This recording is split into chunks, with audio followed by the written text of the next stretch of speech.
Welcome. I'm Sebastian Mahfoud, and you're listening to WCAT Radio, the on-air wing of En route Books and Media, bringing you the dulcet sounds of Catholic wisdom. Chapter 9, Living the Good Life, Ethics, Part 2. Virtues. Since real happiness comes from living according to our nature, we need to understand what our nature is, and how to live in accordance with it.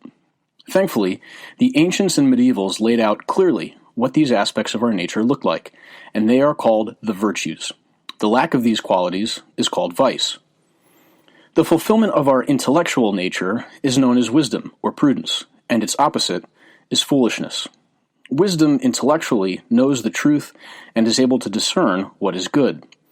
A fully developed will, which is the rational or intellectual appetite, is said to be courageous because it carries out what must be done, regardless of what the lower appetites of the senses and the emotions might be telling it. Another word for courage is fortitude. There are two vices that contradict courage, or fortitude, and they are opposite extremes. The vice of rashness is when the will acts without due deliberation in the midst of too much danger, and the other is cowardice, when the will shrinks from the right action on account of fear. The virtue of temperance has to do with the appetites of the senses and the emotions. In the philosopher Peter Kreeft's words, temperance is a right response to reality. We like what is truly good and dislike what is truly bad, and our actions correspond to these likes and dislikes. The right relationship between these three aspects of man is known as justice. When the intellect conforms the will to what is truly good, and the intellect and will conform to themselves the physical and emotional appetites, there is justice. Wisdom, courage, temperance, and justice are known as the four cardinal virtues. Because of the role that virtues play in reaching our full potential, this theory of ethics is called virtue ethics. Unfortunately, the word virtue does not have the same meaning in today's society that it used to have. Today, virtue means sexual purity. The classical sense of the word is strength, vitality, goodness, nobility, and character.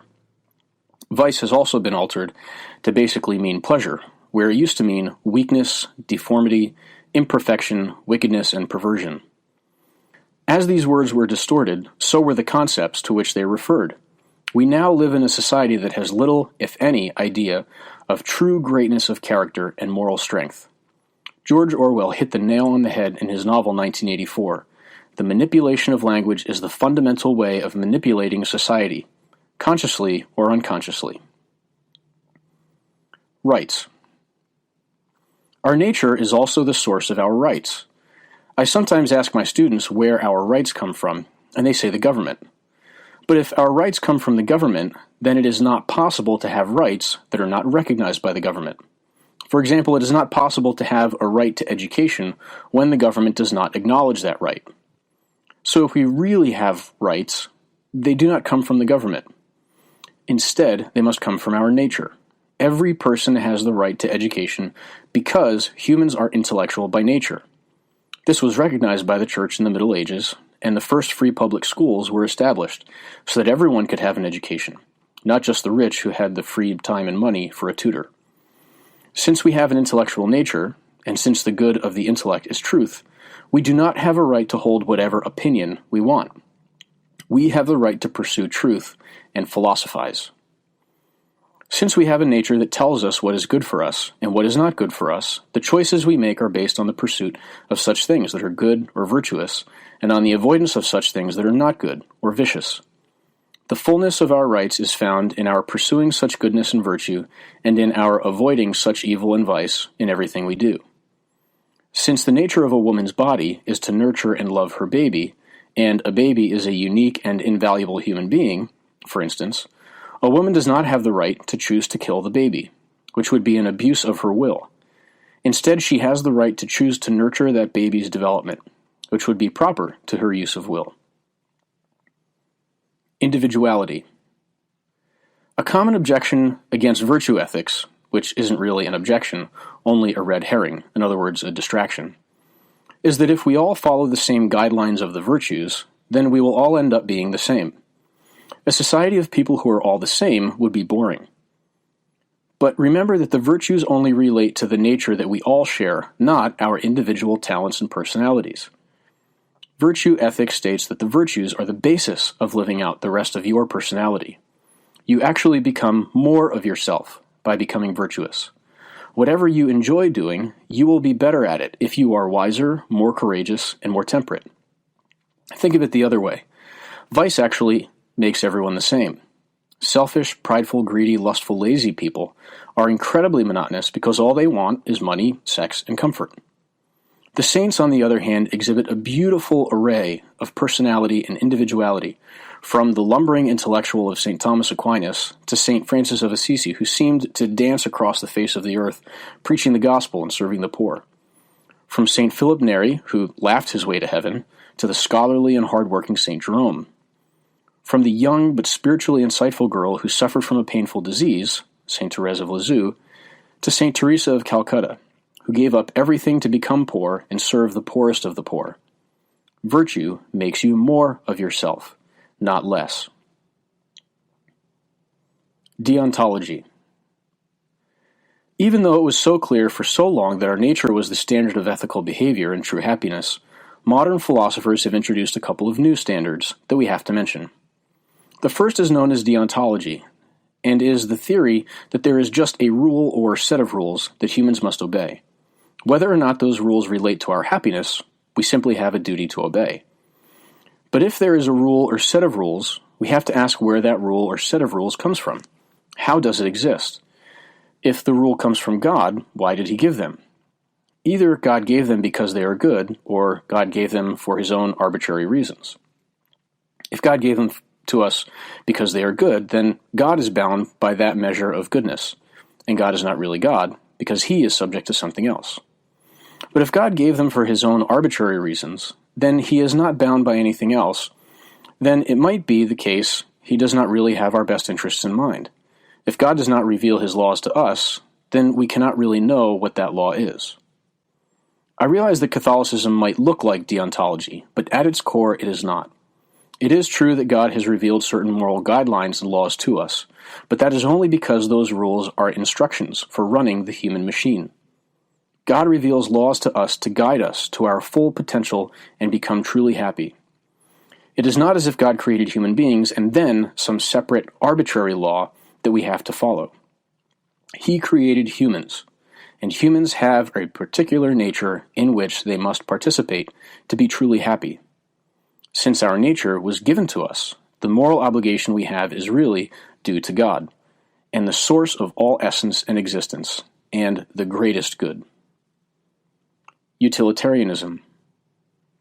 The other recent theory of ethics is called utilitarianism, and it states that right action is the action that will result in the most happiness for the most people.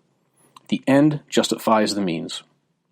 In other words, it doesn't matter what you do as long as the result produces the most happiness. The main problem here is the limited nature of man. It is simply not possible for us to know all the consequences of our actions. We do not have built-in happiness calculators, so we can figure out exactly which choice will create the greatest good for ourselves, let alone for everyone else. The consequences of every action go on for the rest of time, and we cannot make that kind of evaluation. We also have the sense that some actions can never be justified. Imagine that you are offered $1 billion if you push a button. That is all you have to do, just push a button. However, when you push the button, some innocent person whom you do not know, or ever will know, will die instantly and painlessly. This person's death will never affect you in any practical way, and you will never hear about it. So, do you push the button? If you are a utilitarian, you push the button, because the death is painless and you can do a lot of good with $1 billion. But most people say they would not push the button. We have this overwhelming sense that $1 billion is not worth the death of an innocent person. We are not primarily utilitarian by nature. As a side note, this question and response are a strong argument against abortion. First of all, an abortion does not earn the mother any money at all, and the person who dies is not an anonymous person.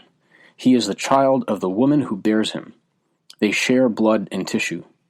The woman's body was made to care for and love that child, and while the abortionist may make some money, He is taking direct action against that life and putting it to an end. I was once in an ethics class, and the professor held a debate about abortion. Sides were chosen for us, and afterwards, the professor asked the students who they thought won the debate. One woman spoke up and said that she thought the pro-life side won, even though she had been pro-choice. The professor asked her if she had changed her mind as a result, and she said, "No. Even though I think pro-life has the stronger argument and is probably true, I am still pro-choice." It was at that moment that I realized how strong our pride is, even in the face of logic and reason. Never forget lesson 1 from Socrates: humility. This is why the typical responses about why you should go to school are not the best reasons. The utilitarian mindset is very common today, but it doesn't have a good basis in reality. Going to school so you can do one thing and then another and then another, and then at some point have some calculated amount of goodness in the world or your life is not the best reason to go to school. You should go to school primarily to become more virtuous. Relativism. For modern readers, there is one option that is conspicuously absent: relativism. It is generally accepted today that there really are no ethical norms. Everyone can believe what he wants to believe. Answers like this often come up in discussing where rights come from and what makes the good guys the good guys. What is right and wrong just depends on what you believe. I don't know of any serious philosopher who held this opinion, but let's assume that it is true. If there really is no universal standard of morality, then it is not really wrong to wipe out a whole race of people. Think of the most horrible thing you can imagine: child abuse, murder, rape, torture. None of it is really wrong if morality is relative. We just think it is wrong because we don't like it, and we punish it because we have agreed as a society. But we have no intrinsic right to call any of those actions wrong if we can just believe whatever we want about morality. When faced with the reality of where their relativistic ideas take them, most people either change the topic or just stop talking. Even after having this pointed out several times, some people continue to say it. But nobody wants to admit that rape, torture, murder, child abuse, and genocide are not really wrong. This is another reductio ad absurdum. Chronological snobbery. One of the objections I have heard to morality in general, and to the Church's morality, usually misunderstood, is that it is old-fashioned. In this, they are correct. Every previous age has believed in moral absolutes, and the morality of the Church goes back 2,000 years. However, just because an idea is old does not mean that it is wrong. The assumption that an old idea is a false idea is a logical fallacy called chronological snobbery. The truth of an idea is not determined by its age. If anything, older philosophical ideas have a better chance of being true because they have stood the test of time. Watch out for chronological snobbery. This is a very common logical fallacy. The good life. Ethics is about the good life. The study of happiness and virtue helps us understand how we ought to spend our time and live life to the fullest. This topic provides us with an answer to the age-old question about the meaning of life. What most people mean when they ask about the meaning of life is, what is my purpose? The answer is to reach your fullest potential. Catholic author Matthew Kelly has phrased it as, become the best version of yourself. The Church calls it the universal call to holiness, and to become a saint. The ancient and medieval philosophers called it becoming virtuous and thriving. In the context of Catholicism, where God himself is the ultimate goal, they all mean the same thing. This might not seem very satisfying, but it is. And the evidence is the saints. They pursued holiness with abandon, and the joy practically drips off the pages of their writings and writings about them. We hope you enjoyed the program and will join us back for another show on WCAT Radio. This is Sebastian Mahfood. Good day.